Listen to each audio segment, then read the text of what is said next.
close. Knicks out front, up 9. And the second quarter will get underway just after this short break. And welcome back. It's been all one-sided so far through the first quarter as our second quarter gets underway. And before we move on, what do you guys think about what we've seen so far from the Knicks? Boy, the offense has been so smooth. Everybody working together, and you can tell they're getting good shots pretty much every time down. Yeah, they're a well-oiled machine there. I mean, they keep the ball moving, they keep themselves moving, and as a result, they're piling up the points.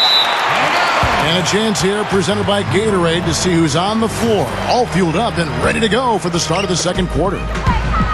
On the court for the Heat, at the 2 and 3, the superstar duo of D-Wade and LeBron James. Allen out there with Chris Bosh, and it's Chalmers in at the 1 spot. Let's check out what Doris Burke has for us.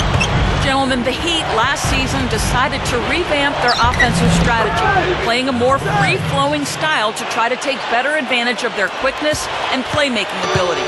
Chris Bosh said, "We're not just going to go out there and play pickup, but we are going to get into our spacing, make the right cuts, read each other, and just go out there and play." LeBron James said, "It suits our personnel. It's been good for us to just read and react. No matter if it's a make or a miss, we want to get the ball up the floor as fast as possible." Kevin?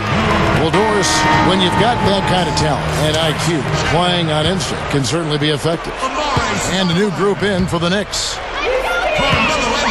Well, on paper anyway, the Knicks probably have the most intimidating front line in the NBA with Tyson Chandler, Amari Stoudemire, and Carmelo Anthony. A lot of star power there. The Heat trail by 12. And the foul on Carmelo Anthony. That's his first foul.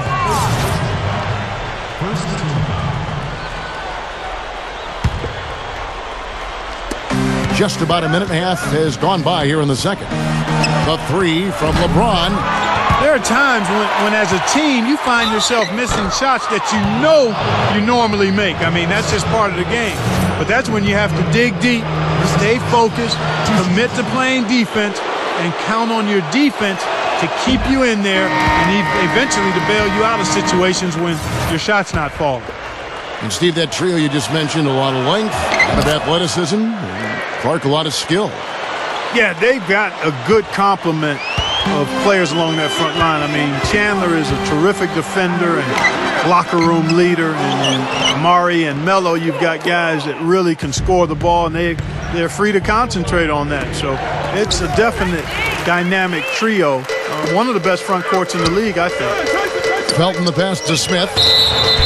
And so he draws the foul on the shot, a trip to the line to shoot 2. J.R. Smith back in the league after spending most of last season in China. And he's a player with so much talent, an explosive athlete, offensively gifted, deep range on his shot. And guys, you know what? J.R. Smith is a good scorer, but there's also that but with him. I mean, he can be a bit unfocused defensively at times. He'll take questionable shots. I think it's a testament to his tremendous talent that he remains effective despite occasionally giving his coaches headaches and ulcers. But he's a tremendous talent, and I think he's actually grown quite a bit in terms of his consistency over the last couple of years. Bosh drives in. Good on the shot, and that shaves the lead to single digits. Bosh has got 5 points so far. Again, they attack the hoop from the lane, and it's been really good to them. Yeah, they're getting whatever they want down there. That's 4 of their last 5 buckets coming in the paint area. The 3. Offensive rebound. Here's Wade. And finally, that one's good. He has so much confidence, guys. What a finish. The Knicks leading by 7. On the wing, Brewer. Over LeBron. And again, it's the Knicks missing. Well, I tell you what, that's too good a look to pass up there. Even though it didn't go, that's one you got to take. Allen, that's good. And guys, 10 of their last 12 points coming in the paint. Yeah, I like their aggressiveness on offense, but the question is, where's the defense? They've got to put up some resistance here. Well, Allen is the all-time leader in three-pointers made past Reggie Miller a couple of years ago. So obviously you have to worry about him out there. But what makes Allen so good is that he can also put the ball on the floor, get into the paint, and score at that mid-range area as well. And he really has a fondness for those corners. I mean, you just can't help off of him. Too much of a threat from out there. You've got to stay connected to him. J.R. Smith's checked in for the Knicks. James Jones, who's checked in for Miami. Boy, what a disjointed season for New York last year. High expectations with the addition of Tyson Chandler. Then you had the rise of Jeremy Lin. But the team was so up and down. And then Mike Woodson took over and actually did a pretty nice job getting the Knicks to the playoffs. Let's go to our sideline reporter, Doris Pert. Doris, what do you have? Kevin, despite his tremendous size and athleticism, LeBron James had always been a player who scored facing the basket. But his postgame has become a point of emphasis. He worked with the great Hakeem Olajuwon in the offseason to develop his moves, and last season started putting them to work. Teammate Udonis Haslem said, "You take one of the best athletes to ever play the game, and if you can implement some of Hakeem into LeBron's game, not only does it take his game to a whole nother level, it takes our game to a whole other level as a team." Dwayne Wade said he has the ability to be one of the best post players in the game. With his passing, rebounding, and scoring, that's just going to make us better. Kevin, a scary thought.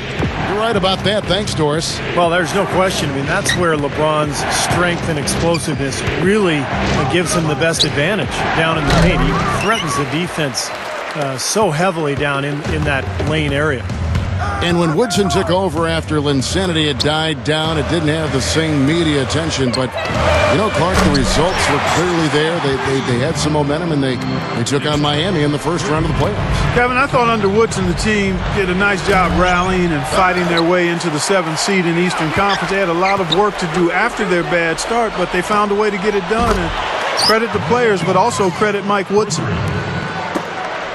8 seconds left in the first half of basketball.